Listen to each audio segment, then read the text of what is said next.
Shopping এ চলো। Good morning everyone, আমি Sukanya. Welcome back to my channel, welcome to a new blog. এখন বাজে সকাল 10টা। আদরবাবুকে স্কুলে পাঠিয়ে আমি ঘুমিয়ে পড়েছিলাম।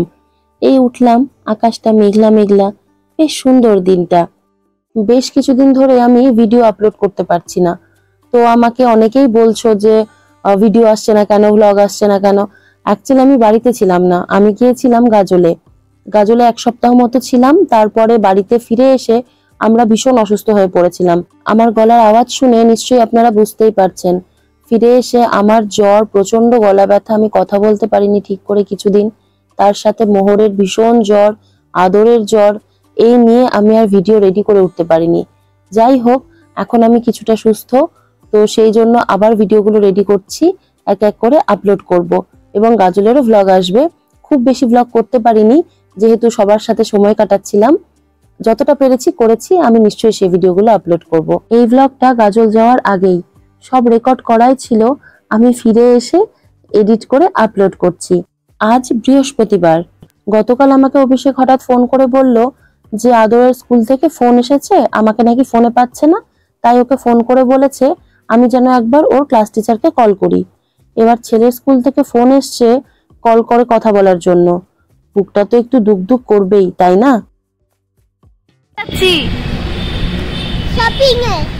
শপিং এ চলো। এবার অভিষেকের ফোনটা রাখার পরে প্রাণে একটু ভয় নিয়ে ওর ক্লাস টিচারকে ফোন করলাম। কি জানি, বলা যায় না, বাচ্চা মানুষ কোনো দুষ্টুমি করেছে নাকি, কোনো নালিশ করবে নাকি। যাই হোক, তোর ম্যাম ফোনটা রিসিভ করে বলল যে একটা গুড নিউজ আছে, এরকম আহান রয় স্টুডেন্ট অফ দ্য উইক হয়েছে। তো আমি বললাম বাহ, এ তো খুবই ভালো খবর।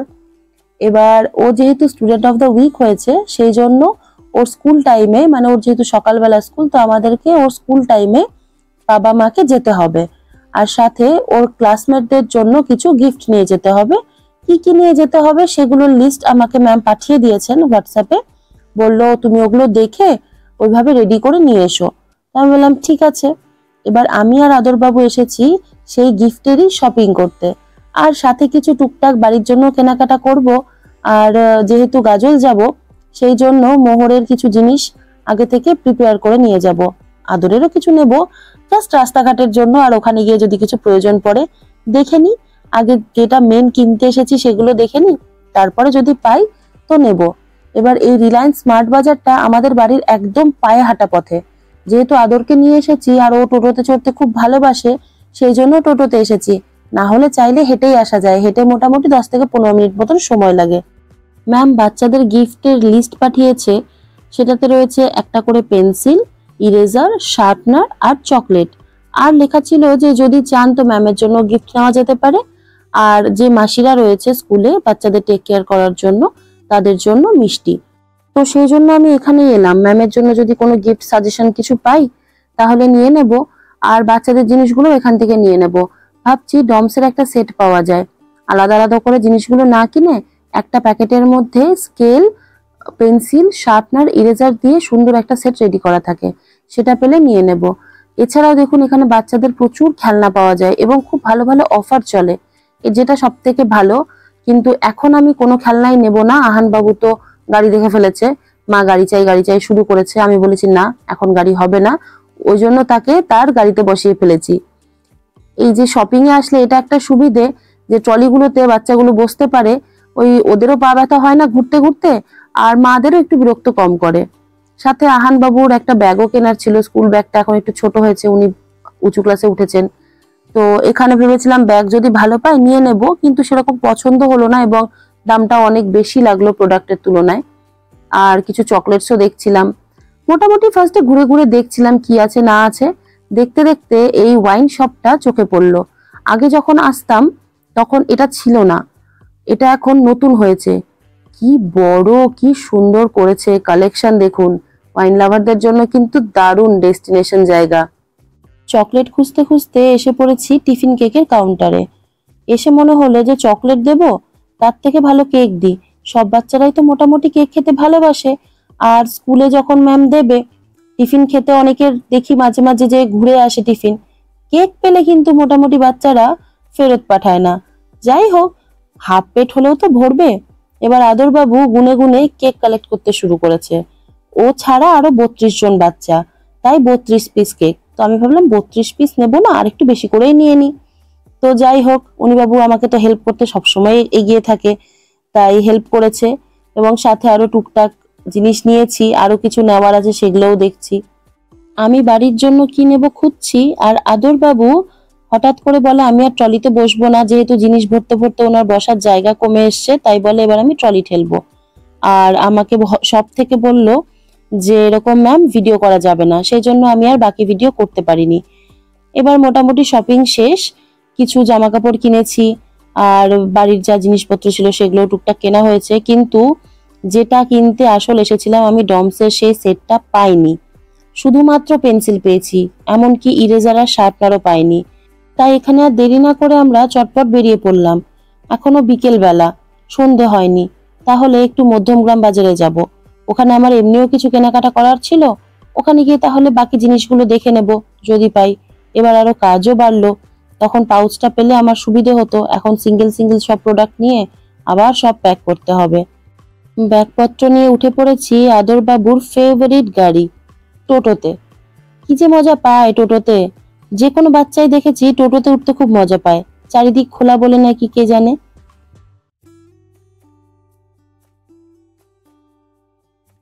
শপিং করতে গেছে আর আদরবাবু নিজের জন্য কিছু কিনবে না, সেটা কি হয়?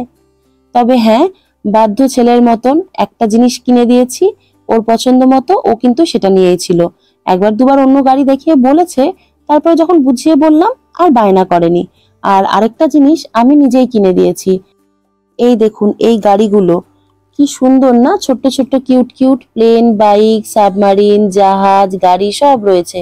এগুলো সব কিন্তু রাবার জানেন, এবং গাড়িগুলোর চাকাগুলো ঘোরে। আর এটা সমস্ত জন্তু জানোয়ার, সাথে আবার দুটো গাছও দিয়েছে। এটা আমি দুটো কিনেছি, একটা আদরের আর একটা গিনির। একটু চা খেয়ে চলে এসেছি মধ্যমগ্রাম বাজার। ফার্স্টেই এলাম মধ্যমগ্রাম স্টেশন। অনেক দিন ধরে ইউটিউবে ফেসবুকে দেখছি উজ্জ্বলদার বিরিয়ানি, উজ্জ্বলদার বিরিয়ানি। এর আগেও টার্গেট নিয়েছিলাম, কিন্তু আসতে পারিনি। তাই আজকে যেহেতু মধ্যমগ্রাম স্টেশনে এসেইছি, সেই জন্য ভাবলাম আগে বিরিয়ানিটা নিয়ে নিই, তারপরে বাজার করে ফিরবো। কারণ শুনেছি রাত্রি 8টা বেজে গেলে নাকি তারপরে আর বিরিয়ানি পাওয়া যায় না। অভিষেক আজ মৌসুমী থেকে ফিরছে, তাই আমি ওকে ফোন করে বললাম যে আমি এরকম মধ্যমগ্রাম স্টেশনে এসেছি, খাবে নাকি উজ্জ্বলদার বিরিয়ানি? বললো হ্যাঁ নিয়ে এসো, খেয়ে দেখি। তো আমি তো দোকানটা চিনতাম না, মোটামুটি লোকজনকে জিজ্ঞেস করতে করতে পৌঁছেছি। এসে দেখছি ভীষণ ভিড়, আর আমি মাটন বিরিয়ানি নেব। বিল করতে গিয়ে শুনছি যে মাটন বিরিয়ানি শেষ হয়ে গেছে, 20 মিনিট মতন ওয়েট করতে হবে। এবার আমি ভাবছি বাচ্চা নিয়ে 20 মিনিট ওয়েট করব, দিয়ে তাও ভালো, ঠিক আছে বিলটা করে নি। বিলটা করতে করতে লাকিলি বিরিয়ানির হাড়ি চলে এসেছে। যাই হোক, খুব ভালো হলো, কারণ আহানকে নিয়ে 20 মিনিট ওয়েট করা মানে এত গরম পড়েছে, তো সেই ক্ষেত্রে আমার পক্ষে একটু টাফ লাগতো। এবার আমি কোনোদিনও এর আগে এইভাবে ফুড ব্লগিং করিনি, বলতে গেলে এটাই আমার প্রথম ফুড ব্লগিং। মানে এই যে বিরিয়ানির হাড়ির ঢাকনা খুললো, এরপরে ঘি ঢালবে, তারপরে ঘিটাকে মেশাবে, বিরিয়ানি কাটবে, যেরকম আমি ট্র্যাডিশনাল ফুড ব্লগারদের ভিডিওগুলোতে দেখে থাকি, সেটা আমি আজকে ফার্স্ট টাইম নিজে শুট করছি।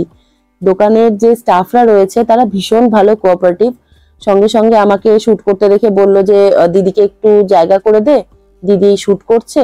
তো আমার যেটা ভীষণ ভালো লাগলো।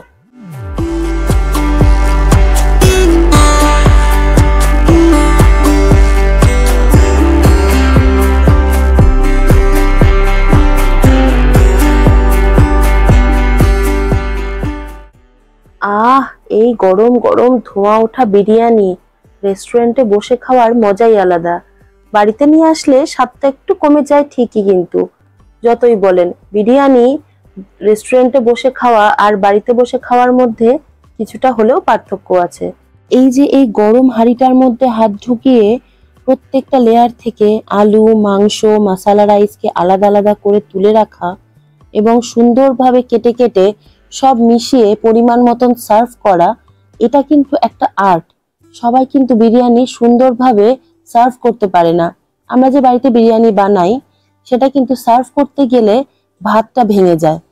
রেস্টুরেন্টের মতন এই গোটা গোটা লম্বা লম্বা ভাতটা থাকে না। এই প্রসেসটা দেখতে ভীষণ স্যাটিসফাইং লাগে। বিরিয়ানি রেডি হওয়ার পরে লাস্ট লেয়ারে মানে ভাতের একদম নিচে যেখানে মাংসের পিসগুলো থাকে সেখানে যে এতটা জুস বেঁচে যায় সেটা আমার জানা ছিল না। মোটামুটি এই কন্টেনারটার 1 কন্টেনার জুস বেরিয়েছে, যেটা ওরা আলাদা করে রেখে দিল।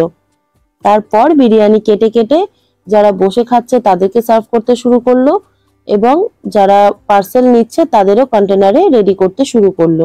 তো আমি নিয়েছিলাম 2টো মাটন বিরিয়ানি আর একটা এক্সট্রা মাটন। মা বললো মাটন বিরিয়ানি খাবে না, মা ইভেন বললো আমি বিরিয়ানি খাবো না, আমার আজকে খেতে ইচ্ছে করছে না, তোমরা খাও। তাই জন্য মার জন্য আনিনি। আর আমার আর অভিষেকের 1 প্লেট করে, আর আহান যেহেতু অত খেতে পারে না তো ওর জন্য শুধু এক্সট্রা 1 পিস মাটন নিয়েছি, মাটন আর 1 পিস আলু দেয়। আর আমার রাইসটা যেহেতু অনেকটা থাকে, আমি অতটা রাইসও খেতে পারি না, তো মোটামুটি আমার আর আদরে মিলিয়ে মিশিয়ে খাওয়ার পরেও রাইস বেঁচে যায়। আর অভিষেকের জন্য 1 প্লেট নিয়েছি, এবার দেখা যাক যতটা যে খায়। বিরিয়ানি নেওয়ার পরে আমরা গেলাম আদর বাবুর জুতো কিনতে। বাচ্চাটা এত তাড়াতাড়ি বড় হয়ে যাচ্ছে, জুতোগুলো খালি ছোট হয়ে যায় পায়ে, বলছে মামা টাইট হয়ে গেছে। এবার মামা বাড়ি যাবে, জুতো তো লাগবে, এবং সমস্ত জুতো ইভেন ওর স্যান্ডেলটাও ছোট হয়ে গেছে। তাই বললাম চল আজকে তোর জুতো কিনে দেবো। বাবু সমস্ত জুতো নিজে পছন্দ করে কিনেছে। ভাবুন 4 বছরের বাচ্চা নিজে গিয়ে 4খানা জুতো কিনে নিয়ে এসছে আজকে। ঠিক আছে, সব জুতো যেহেতু টাইট হয়ে গেছে, ওকে নো প্রবলেম। আর ওর জন্য একটা ব্যাগ নিয়েছি, আমার জন্য একটা ব্যাগ নিয়েছি, আর মায়ের জন্য একটা জুতো নিয়েছি। মায়ের জুতোটাও একটু, যেটা মা সবসময় পরে সেই জুতোটা খারাপ হয়ে গেছে, সেই জন্য এখন বাড়ি এসে ওনাকে সব জুতো পরে পরে ঠাম্মিকে ডেমো দেখাতে হবে। এই যে একটা করে পড়ছে, হেঁটে চলে স্কুটার চালিয়ে সব করে করে দেখাচ্ছে। ওকে দেখছি আর আমার ছোটবেলার কথা মনে পড়ছে। সব থেকে শখের পছন্দের জুতোটা হতো পুজোর সময়, হিল দেওয়া জুতো পরবো পুজোতে। দোকানে গিয়ে নিজে পছন্দ করে জুতোটা কিনে আনার পরে কতবার যে সারাদিনে বাড়িতে পরে পরে আয়নার সামনে দেখতাম জুতোটা পরে কেমন লাগছে। পারলে তো সেই জুতো বিছানায় নিয়েও শুয়েছি কতবার। অভিষেকের ফিরতে একটু লেট হচ্ছে, ও বলল রাস্তায় ভীষণ জ্যাম, আটকা পড়ে গেছি, সময় লাগবে। এদিকে আদরের তো খিদে পেয়ে গেছে। বিরিয়ানির প্যাকেটটা খুললাম তখন বললাম যে তাহলে আমিও খেয়ে নি। যদিও সারাদিন ধরে এই দৌড়ঝাঁপ বাজার করে আমারও খুব খিদে পেয়ে গেছে। এরপরে আবার বাচ্চাদের গিফটগুলো রেডি করতে বসতে হবে, তাই জন্য আমার আর আদরের দুজনেরই খাবার বেড়ে নিয়েছি। এবার তাহলে খেয়ে বলি যে বিরিয়ানিটা কেমন লাগলো। তো বিরিয়ানিটা সার্ভ করার পরে যেটা দেখলাম, রাইসটা বেশ ভালো কোয়ান্টিটির দিয়েছে, বড় সাইজের আলু, একটা ভালো ডিসেন্ট বড় সাইজের মাটন, সাথে স্যালাডও দিয়েছিল। কিন্তু আমি যেহেতু কাঁচা পেঁয়াজটা খেতে পছন্দ করি না, আমার কাঁচা লঙ্কা দিয়ে বিরিয়ানি খেতে ভালো লাগে, এবং সেটা একাধিক সংখ্যায়, কারণ আমি ঝাল খেতে ভালোবাসি, তাই আমি কাঁচা লঙ্কা নিয়ে বিরিয়ানি খেতে বসেছি। বাজারে এত গরম, বাড়ি এসে ভালো করে স্নান করে ফ্রেশ হয়ে জমিয়ে আমরা মা আর ছেলে মিলে এখন বিরিয়ানি খাবো। এখন কেমন বিরিয়ানি? এবার আসি বিরিয়ানিতে। রাইসের কোয়ালিটিটা ভালো, বাসমতি রাইস, লং গ্রেন, কিন্তু এত মশলাটা একটু অতিরিক্ত লাগছে, গ্রেভি দিয়ে বেশি জুসি। মাটনটা একটু শক্ত, মাটনটা আরেকটু কুক হলে ভালো হতো, আরেকটু সফট হলে ভালো হতো। বাট এটা ওভারঅল ঠিকঠাক মাটনটা, মানে খুব সুন্দর সফট, যেটা বোন থেকে একদম খুলে বেরিয়ে আসে জুসি মাটন, সেই জিনিসটা নয়। আলুটাও ঠিকঠাক। আমার টেস্টের দিক থেকে বলতে গেলে খুব টেস্টি, বা যে সবাই বলছে যে দাদা বৌদিকে ছাড়িয়ে যাবে, আরসালান ফেল, এরম কিছুই লাগেনি। ভীষণ অ্যাভারেজ, সাধারণ একটা। আমি এটা পুরোপুরি আমার পার্সোনাল টেস্ট বার্ডের ওপরে ভিত্তি করে বলছি। এটা যার যার ব্যক্তিগত ব্যাপার যে কার কোন বিরিয়ানিটা ভালো লাগে, কারণ প্রচুর বিরিয়ানির দোকান রয়েছে কলকাতাতে। এবার এক একজনের পার্সোনাল চয়েস এক এক রকম। আমি আমার পার্সোনাল ওপিনিয়ন আপনাদের সাথে শেয়ার করছি। আমার বিরিয়ানিটা খেয়ে যেটা মনে হলো, এটা যেরকম খেতে বা টেস্ট অনুযায়ী সোশ্যাল মিডিয়াতে ওভার হাইপ হয়ে আছে। একটু যে লেভেলে প্রমোশন হয়েছে সেই লেভেলের কোয়ালিটি নয়। আমি হাইজিনের দিক থেকে বলতে গেলে নিজে তো দোকানে গিয়ে দেখলাম, কোথায় হয় সেটা আমি জানি না, কিন্তু দোকানটা যেখানে সার্ভ করছে সেই দোকানটার আশেপাশের পরিবেশটা আমার খুব একটা ভালো লাগেনি, হাইজেনিক লাগেনি। এবং আমি সেজন্য কখনোই বলবো না যে আপনারা যাবেন না বা কিছু, অবশ্যই যাবেন, একবার নিশ্চয়ই ট্রাই করে দেখবেন। আমার খুব ভালো লাগেনি, মোটামুটি লেগেছে, আপনার খুব ভালো লাগতেই পারে। আমার টেস্টের উপরে ভিত্তি করে আপনারা জাজ করবেন না। সবাই সবার নিজের স্বাদে খায়। আপনি একবার টেস্ট করে দেখুন, আপনার যদি খুব ভালো লাগে আপনি নিশ্চয়ই দ্বিতীয়বার যাবেন। আমি আমার পার্সোনাল মতামতটা আপনাদের সাথে শেয়ার করলাম। আমার পার্সোনালি এটাকে মাটন পোলাও বা অন্য টাইপের কিছু বললে ভালো লাগতো। প্রপার কলকাতা বিরিয়ানি আমার লাগেনি, কারণ কলকাতায় এত বিরিয়ানি খেয়েছি আমরা, তো সেই ক্ষেত্রে আমার সেইখানে বিলো স্ট্যান্ডার্ডের লেগেছে। আমার একদম পার্সোনাল ওপিনিয়ন আমি আপনাদের সাথে শেয়ার করছি। এখন বাজে রাত্রি 12টা। এবার বসেছি আসল কাজ করতে। একটা করে পেন্সিল, ইরেজার, শার্পনার আর একটা করে কেক, সবগুলোকে একসাথে করে সেলোটেপ দিয়ে ভালো করে পেঁচিয়ে দেব, তাহলেই টাইট হয়ে সেট হয়ে থাকবে।